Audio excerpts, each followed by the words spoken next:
Hey YouTube, Marko with Marko's Garage come today with an update on 57 Chevy and where I'm at with certain things, projects, and where we're headed on some of the things that are going on with this car. I wanted to try and compartmentalize it into sort of like showing you how I'm going to do the fuel pump, how I'm going to do each piece. But there's so much to do. I kind of do a bunch of stuff. There's a lot of other things going on, and we need to be able to touch on so many different areas. So what I'm going to do is just update you where I'm at and what's going on next. Okay, so basically I'm at the mock-up stage on a lot of the engine components, and some of it's installed for sure. So what we have here is our water pump. It's painted, it's installed, it's ready to go. Valve covers are still not bolted down because I have to remove them from time to time so I don't scratch them. Got our PCV valve arrangement figured out, and carburetor arrangement figured out. I still have to put the base gasket in, but we're putting studs to hold it down. The fuel line is still, I don't think I'll be able to make the tight bend that I need for the steel fuel line here, so this may have to be redone with line and a T here, brass T. Got ourselves a fuel pump, which is a little higher volume than factory. Had to install a new push rod. Now there is, on small block Chevys, this bolt hole usually goes right into the push rod gallery, so that you would have a longer bolt you could put in to hold the push rod for installation. But on this particular block, that hole is not cast, does not have a hole going all the way into the gallery, so it does not require a bolt there to plug off for having an oil leak. The kickdown bracket is a Holly. And that's a part number 20-95. So that's a nice throttle slash kickdown. Although the throttle part will be cut off on a Tri-5. This has a metal rod with a hard link going to the carburetor. And that's not getting changed. If this was getting changed to an aftermarket gas pedal assembly, then you could use that. But that's going to have to get trimmed off. Then I'll have to repaint the bracket. Now this pulley kit on the front, if you're wondering, is a TSP, which is called Top Street Performance. So Top Street Performance makes this pulley kit on the front here, and it comes complete alternator bracketing, and it also comes with a power steering pump. But because we're not putting power steering in the car, we're just going to box that stuff up for a later date. When he wants to go power steering, then we can install that. The header clearance is good on the passenger side, even though it is tighter on the passenger side than the driver's side. Obviously the passenger side is designed to clear the starter. Driver's side is designed more to clear the steering box and the shifter linkage. And with the steering all the way left to right, these are a good fit. Now this does have a V8 pitman arm because it was a V8 car. And these are Patriot headers, if you're wondering what they are. Okay, and I'll give you the part number. Okay, the box for the Patriot headers is H8055. Okay, so that's everything I've got done to the engine, and now I just have to go ahead and measure up the drive shaft length and go get the drive shaft made. And I'm going to Excel Driveline to get that done here in Edmonton, so let's see what kind of job they do. I'll show you how to measure up the drive shaft, and then we'll go get the drive shaft when it's done. Okay, so underneath Craig's car we have the 700R4 transmission tail shaft. And we have the differential over there. The old yoke, as you can see out of the 2-speed Power Glide, a different spline, amount of splines, than your 700R4. Got a brand new yoke for it. So what we're going to do is take the new yoke and we're going to slide it in all the way into the transmission here. Just going to take that yoke and slide it all the way into the transmission here. Okay, till it bottoms out. Then we're going to pull it out about 3/4 of an inch. Now, it's important that this has movement for two reasons. One is that this, as you drive and the suspension moves up and down, or the drive shaft yoke will slip in and out of the transmission as you go down the road. And you also have to be able to install it. So if you were too short, for instance, you wouldn't, and you made that your drive shaft length, you'd be pushing on the end here of the transmission, be hard on everything. Also, you wouldn't be able to install it because you have to be able to get it by and onto the yoke at the rear. So if it's out too far, then it's not going to be very stable, and you could have this fracture break or break the tail housing, all kinds of things, and also fall out. You could have all kinds of problems. So you want to seat it in all the way, pull it out 3/4 to 1 inch. I'll give you the movement you need. Okay.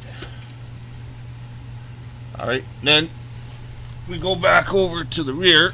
We're going to set our tape measure, which is about center of the yoke there. If you look at the shape of this, seat that there, you'll see that center of the yoke.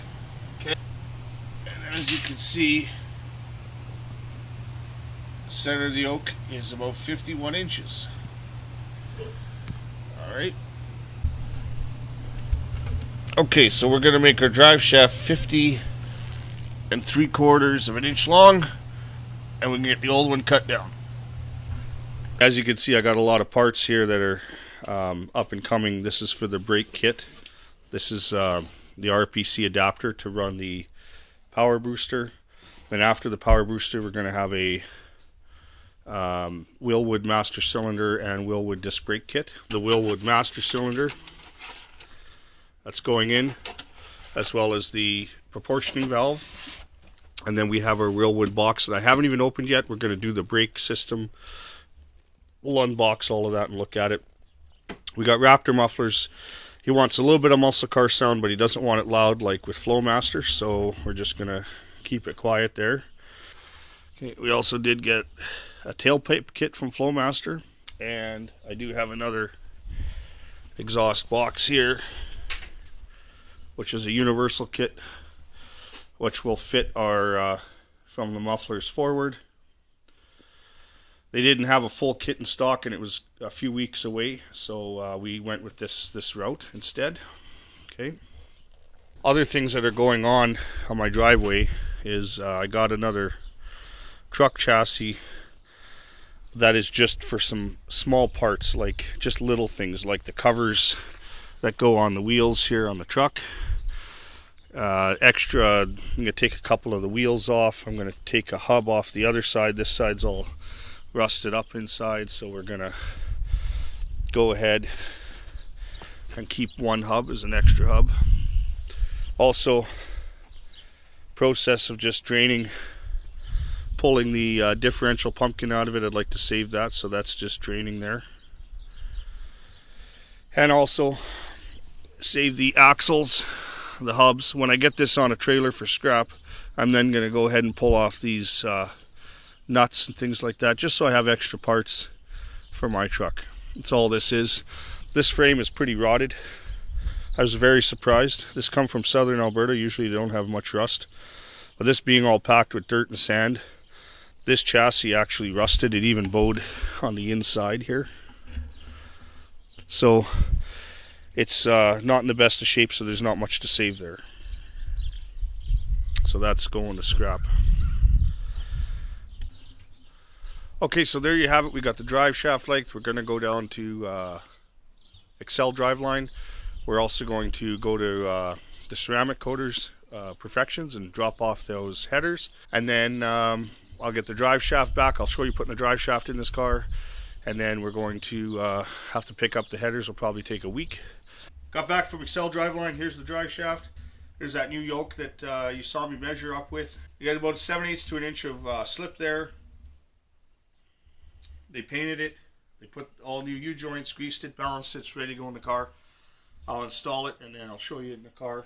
Also, one thing I picked up, brand new bolts. These are called strap bolts. So this is the old one as a sample.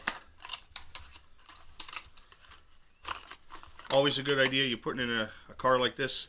These things are not expensive. These are the new strap bolts going in to hold the drive shaft. This is Moog part number 329-10. Alright, so there it is. Excel driveline. Drive shaft. We got about 1 inch of slip there. Exactly what you need. Installed into the car here. When tightening up these strap bolts, you want to do them evenly. So you don't want to go ahead and tighten up one side all the way and then the other. It'll offset them. So what you want to do is kind of see how one side has some threads coming out, so then you work on this bolt. Do it a couple of turns and then go back and give the other one a couple of turns and then do the same on this one.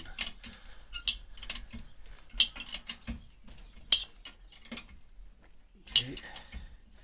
Now we're in neutral, that's okay. We'll just turn that around.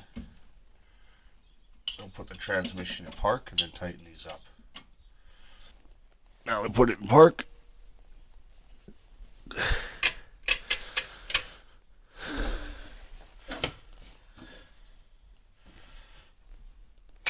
Okay, now we go ahead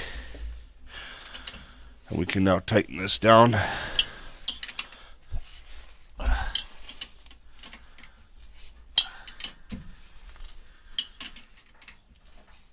we go.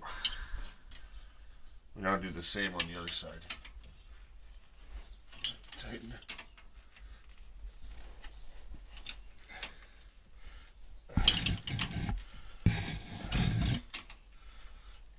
Alright, there we go. I want to thank Excel Driveline for doing such a great job on this. Got the drive shaft in that we got delivered. Still have to pick up those headers from powder coat, which will be in next week. Also got delivered a brand new fuel tank, fuel straps, fuel rubber, all the parts doing the fuel tank, fuel sending unit. Got lines, insulators, everything. Settlement in the tank was getting in the filter. It looked pretty familiar. If you remember, I did a fuel tank on my Pontiac. Yep, inside the fuel tank was also rusty, so sparing no expense. Might as well put a new fuel tank in the car. It's got a new engine, everything else. So that's where we're headed. More parts in the car now than I can, like the parts keep coming in faster than I can put them in. But we're almost at that point where there's no more parts to come in. It's just getting everything done. Don't forget, get yourself a t-shirt. RMG, Roy Marko's Garage, or my truck. Also, there's more designs to come. Also, don't forget to get yourself some stickers. Online store, there's a link below. If you like these videos, please subscribe, hit that like button, ring that bell for notifications. Thanks for watching and have yourself a great day. See you next week.